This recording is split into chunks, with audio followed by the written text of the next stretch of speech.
Саламатсыздарбы урматтуу биздин сүйүктүү окуучулар. Анда бүгүнкү келерки темабызды баштайбыз. Бүгүнкү теманын аты модуль темасы. Же болбосо биз башкача айтканда абсолюттук чоңдуктар деп да кезишет. Так, модуль деген эмне? Модуль деген ушундай таякча менен жазылат. Бул биз билгендей эмнеге болчу эле оң мааниге алат. Эмне үчүн оң мааниге алат? Как раз азыр карап көрөлү. Мисалы, бул менин үйүм болсун. Үйүм бар бир жерде. Мен кайка барам? Мен ишке барам. Курсагым ачты, тамактанууга барам, кафеге баралык. Кафеге. Мисалы, үйүм менен ишимдин аралыгы 5 километр болсун. 5 километр аралыкта жайгашкан. Үйүм менен кафеге болгон мисалы 4 километр, 3 километр болсун, түшүнүктүү. Бул биздин аралыктар. Эми координата саноогунда кандай болот? Мисалы 0 болсун, 1 болсун, кандайдыр бир, биз билебиз, мисалы. Так, бул канча километр экен? 1 километр, 2, 3, 4, 5, мына 5. Биринчи, экинчи километр, үчүнчү километр, төртүнчү километр. Сөзсүз түрдө мындай болбойт, арканда болушу мүмкүн. Ошондо 5, бул точка. Бул болсо минус 1, сол жака базам да, сол жака кетиш керек болуп атпайбы? Минус 2, минус 3, минус 4, минус 3, минус 4. Бирок мен мына бул точкада экен. Бирок мен айтпайм да минус 4 бастым деп. Туурабы? Мен айтам 4 километр сол жака бастым.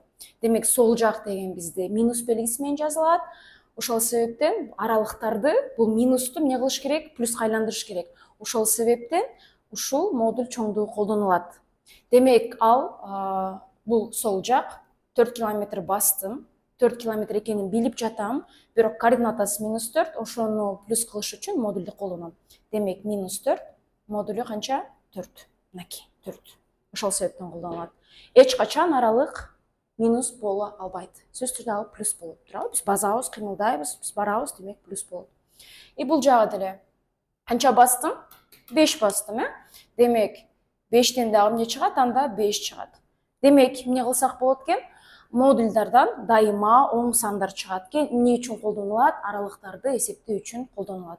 Бул бирден бир колдонулуш ошол. Математика дүйнөсүндө бул өтө кеңири колдонулган темалардын, түшүнүктөрдүн бири. Бул болсо түшүнүктүү болду, Так, эми бизде чыгарылыштар кандай? Кыскача. Видеодо кичине кыскача түшүндүрөм. Негизи муну кеңири университетте жакшылап түшүнүп алсаңыздар болот. Азыр применениясын көрсөтөм, колдонулушун. Так, эми биринчи эмне болду? Давайте биринчи жазып алалык. Минус 2ден эмне чыгат? 2 чыгат, туурабы? Жана аралык дедик го. 2ден эмне чыгат? 2 чыгат, Минус 3ден эмне чыгат? 3 чыгат. Минус 0,5ден эмне чыгат? 0,5 чыгат, Калганда минус 1,2ден эмне чыгат? 1,2 чыгат. Плюстан деле плюс чыгат. 100дөн эмне чыгат? 100 чыгат. Түшүнөрбү? Демек, ушундай. Каалаган санды плюска айландырат экен, оң, сол, айырмасы жок экен. Эми мисалдарда кандай кездешет? Мисалы, жөнөкөйүнө кылалык. Бул биринчиси болду, Демек, чыгаруу боюнча. Мисалы, экинчиси деп коелу, экинчиси эмне кылалы? Өзгөрмө менен чыгарып баштайлы. Мисалы, x, биз жакшы көргөн x барабар, мисалы, 5 чыксын. X барабар канча? Кайсы учурда 5тен 5 чыгат? Ал плюс болсо дагы, минус болсо дагы чыгат. Мисалы, ошондо эмне болуп калат? Минус 5тен деле 5 чыгат, аны билебиз. 5тен деле эмне? 5 чыгат.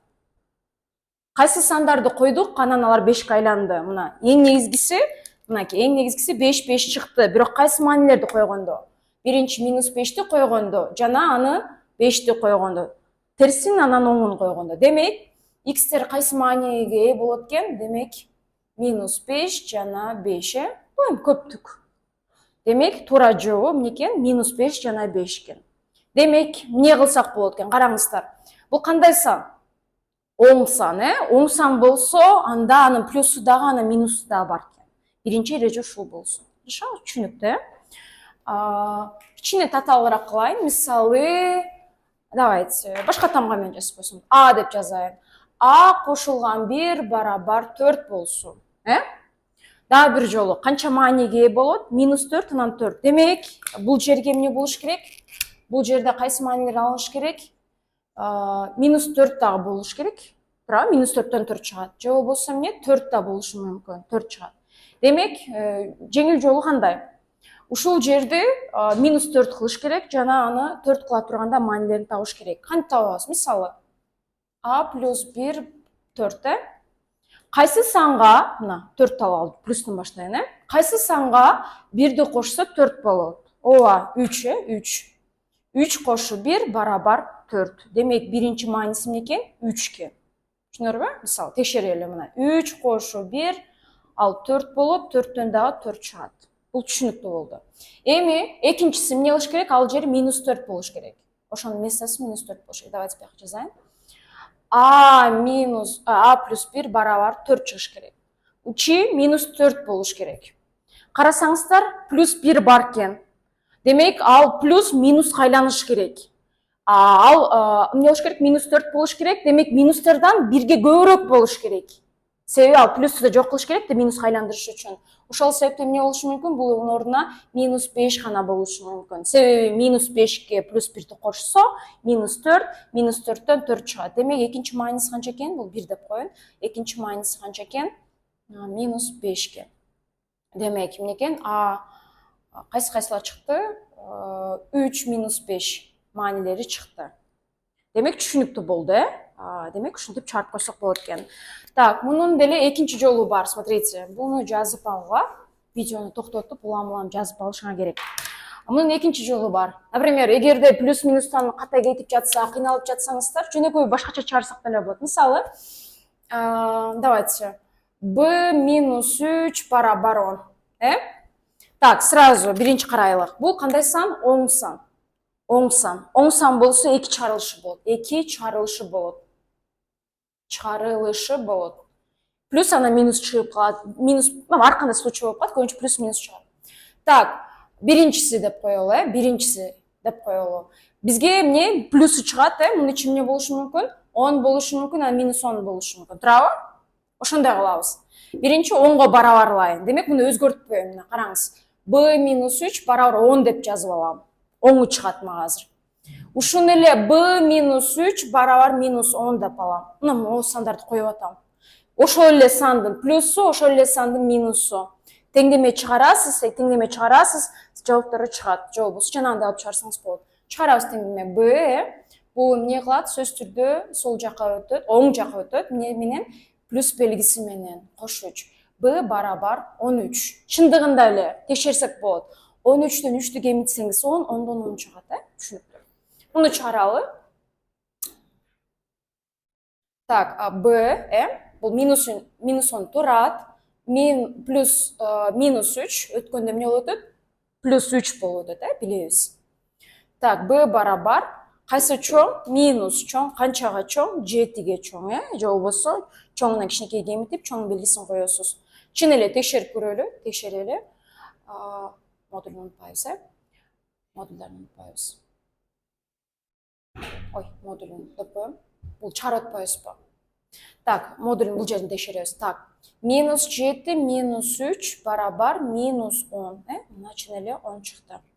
Демек, кандай экен? Кандай маанилер бар экен? Так, 13 жана кандай? Минус 7. Демек, ушул маанилер канааттандырат экен, жана канча 2 чыгарылышы бар экен. Түшүнүктүү? Ушинтип чыгарып кете бересиздер.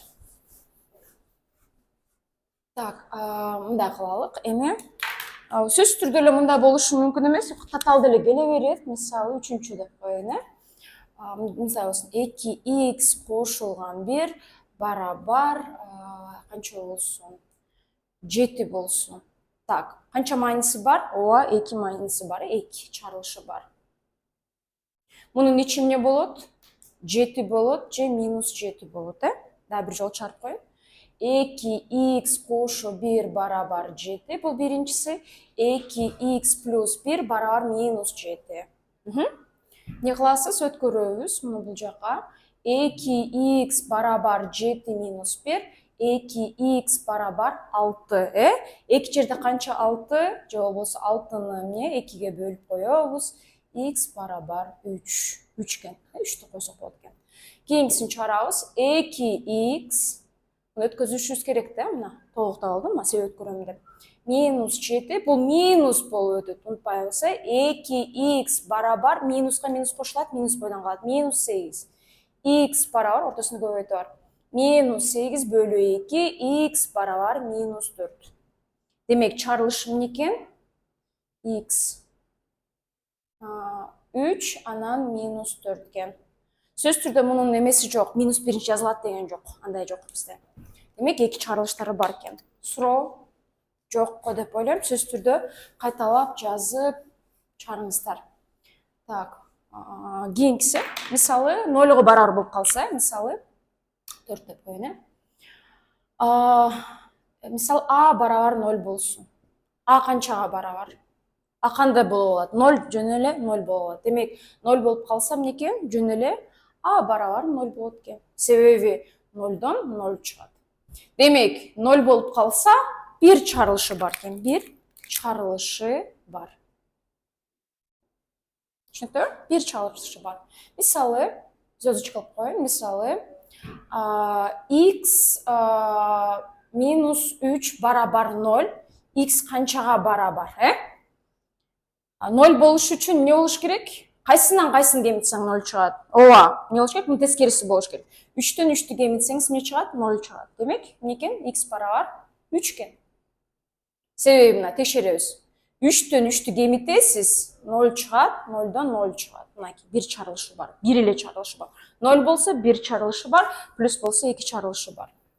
Суроо сиздерде жок деп ойлойм.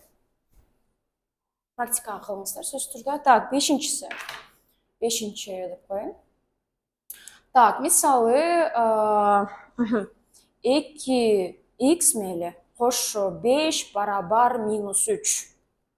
Биринчи караңыз, бул модуль, модульден эмне чыкпайт? Минус белгиси чыкпайт. Демек, бунун чыгарылышы жок. Болушу мүмкүн эмес, болбойт. Болбойт. Себеби модульдан эч качан терс маани чыкпайт, чарылышы жок.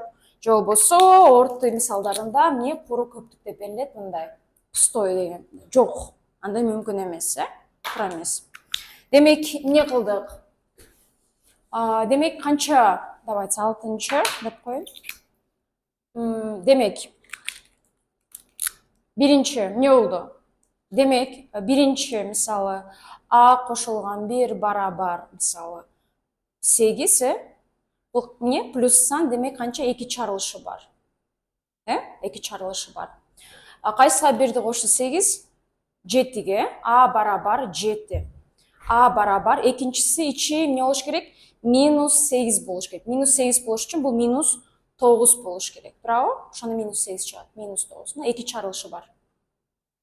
Так, экинчиси эмне болду? Мисалы b -2 барабар 0 болду, 0 бир чарылышы бар, бир чарылышы бар. Кайсындан кайсын кемитсең 0 чыгат? 2ден 2ни кемитсең 0 чыгат. Демек, b барабар канча экен? 2 экен. Үчүнчүсү, мисалы z плюс 3 барабар -10. Бул эмне? Туура эмес. Демек, эмне бул? Куру көптүк, чарылышы жок. Ушинтип чарасыздар. Так, эми орто мисалдарында кандай келет, Суроо жок болсо өчүрө берейин. Так, орто мисалдарында кандай келет? Орто мисалдарында мындай келип калышы мүмкүн. Азыр могу жерде бир китеп эсеп бар болчу, мисалы, так, звездочка алып кете берейин, Мисалы, мындай эсептерде келип калышы мүмкүн. X минус 2 барабар 2 минус x. Бул дагы мунун да нюанстары бар негизи. Муну дагы плюска барабарлап, муну дагы минуска барабарлап, оң жагын чарас теңдемелерди. Анан бул жак эмне 0дон чоң же барабар болуш керек. Ошол нюанстары бар. Бирок бул эсепти кантип чарсак болот оңой? Мисалы 2, ошо китепте бизде бар, как раз ошо эсеп. Так, азыр мен кичине башкача кылып чыгарайын, мына. Бул колонка. Биз колонкаларды ушундай x-тери менен эки жагы келип калган учурда сиз мындай алып чыгарышыңыз керек. Мен көбүнчө кантип биз g-га текшеребиз, g-га, мен дайыма балдарга айтам, g-га текшеребиз. G-га деген эмне деген сөз? Көп варианттуулук деген сөз, көп варианты бар. Барабар, чоң, кичине сыяктуу. Мисалы мен г дегенде эмнени түшүнгүм келет? Мисалы мен биринчи барабарга дегенди текшергим келет. Балким экөө барабарбы, барабар эмеспи? Экинчиси барабар эмеспи? Бирөөсү барабар эмес болсо бирөөсү чоң болот, туурабы? Демек, мен азыр барабар кылгым келет. Барабар экенин байкагым келет. Мисалы, x'тин ордуна 2-ни койгум келет. Бул жакта 2 турат, барабар, туурабы? Барабар болобу? Текшерем азыр. Аны үчүн x деген жерлердин баарына эмне коем? 2 коем. Не болот ошондо? 2 минус 2, 2 минус 2. 2ден 2-ни кемитсе 0, 0дон 0 кемитсе 0, 0, 0 менен 0 эмне бири-бирине барабар, барабар. Демек эмне? Булар барабар боло алат экен. Барабар эмес боло алабы? Мисалы, x'тин ордуна башка санды койсом болобу деген суроо. Болобу? Болот. Эмнеге болбойт? Мисалы, кайсы санды алайын? 1ди алып көрөйүн, 1ди алып көрөйүн. Мисалы, 1ди алалык. Мисалы, x'тин ордуна 1ди коюп атам эми. Мунун ордуна 2 турат. Бул жак өзгөрбөйт, билебиз. Так, кандай болуп калат ошондо? 1 минус 2 барабар болобу 2 минус 1ге деген суроого келип атат, туурабы? Не болду бул жер? Колонкалар, Могу жака жазайынбы? Билмейли.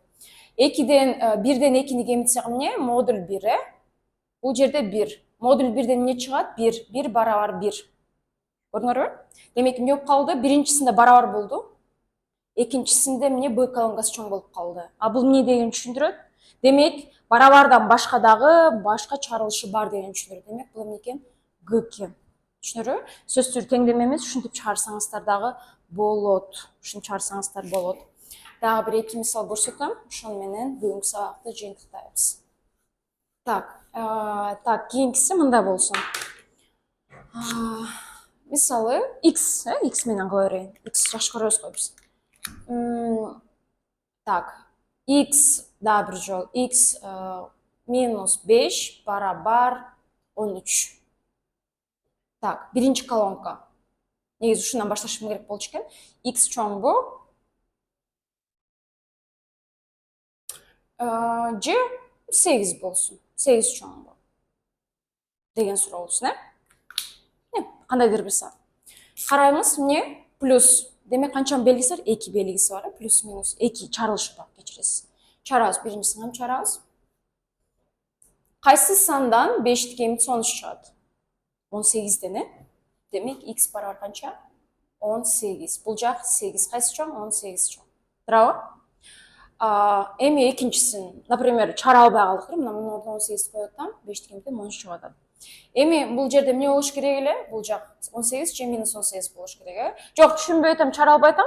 Теңдемесин түзүп койсоңуз болот. Мына, минус 18 болуш керек. X барабар минус 18, бул плюс 5, X барабар, бул деген минус 23 болбойт, балдар, унутпайбыз. Минус 13 болот, Минус 13 болот. Демек, экинчи маанилүүсү эмне чыкты? X барабар минус 13 чыкты. Так, 13, X барабар минус 13 чыкты, бул 8. Минус чоңбу, плюс чоңбу? Ооба, плюс чоң. Карасаңыздар, биринчисинде А болуп калды, экинчисинде Б болуп калды. Эки башка вариант, Демек, эмне? Г. Бирок дайыма Г боло береби? Көбүнчө Г чыгып калыш ыктымалдуулугу көбүрөөк, бирок Г чыкпай калышына мүмкүн, балдар, унутпайбыз. Эч качан унутпайбыз. Чарабыз, аракет кылабыз. Эми эң акыркы мисал катары төмөнкү ордунун мисалын көрсөткүм келип жатат сиздерге, ошону дагы көңүл бөлүп коюңуздар. Так, эми кечкеле x дей бербей, y деп кошуп коеюн, Так, караңыз. Так, кандай болсун? X плюс 3 барабар, так, 7. Так, y минус 2 барабар 9. Бул жерде белгилеп атат. X чоң 0, y кичине 0 болсо, x менен y-тин суммасы сурап атат. Карасаңыз, булар эмне болуп атат? Так, бул жерде негизи карасаңыз, бул жакта 2-2 мааниден чыгат, туурабы? 2-2 мааниден чыгат. Бул кандайча айтканда, бул колонкалар эмес, бул жөнөкөй чарылыштар. Так, караңыз. Бул эмне деген сөз? X не 0дон чоң, бул плюсун алдып атат. Демек, мунун 2 чарылышы бар да, плюс минус, плюсун чыгардып атат. Бул эмне дейт? Y минус 0дон кичине дейт. Демек, минусовое значение, минус болгон.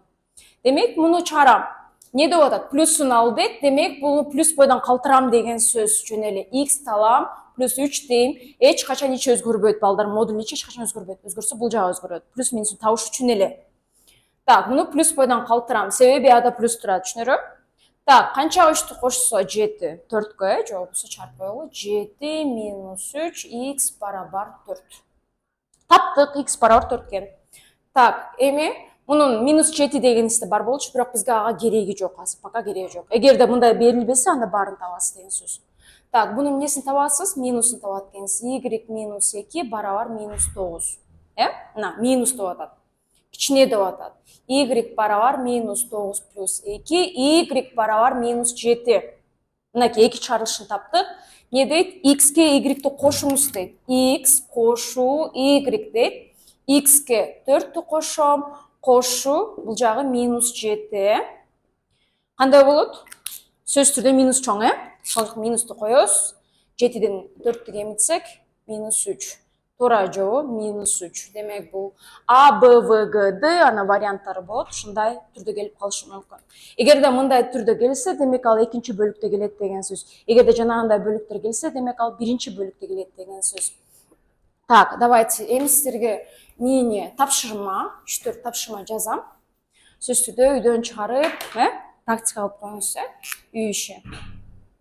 Үй іші. Так, 3 есеп беріп қойын, Так, биринчisi A деп қойын. Так, мейлі 3x деп берейін. 3x қошу 1 барабар, қанша болсын? 10 болсын. X неге барабар? Оны қандай сан? Плюс сан 2 чарылышы бар, Екіншісі колонка болсын. Жоқ, колонка болсын мейлі. Так, x плюс 2 барабар 20. X чоң бу? Чи 18 чоң бу? Бұл Б'сы болсын. И В'сы. Қандай мисал жазалық? Тағыз ойламайын. Так. X минус 10 барабар минус 8. X неге барабар. Сөз түрде видеоны башынан аяғына чейин көріп, түшүнбөгөн жериңерди токтотуп, суроолор болсо сөз түрде бизге кайрылып, видеолордун баарын түшүнүп, жазып, кайталап, өзүңөрдүн мисалдарыңарды коюп, белгилерин унутпастан коюп, карап, внимательный деп коет го, конкреттүү карап, жакшы чыгарганга аракет кылыңыздар. Үй тапшырмаңыздар ушул, сөз түрде кайталаңыздар. Барыңыздарга бүгүнкү сабагыбыз ушу менен бүттү. Мунун негизи продолжениясы, уландысы бар, бирок азырынча бул жөнөкөй мисалдар болду. Барыңыздарга рахмат. Ушу менен сабагыбызды аяктайбыз.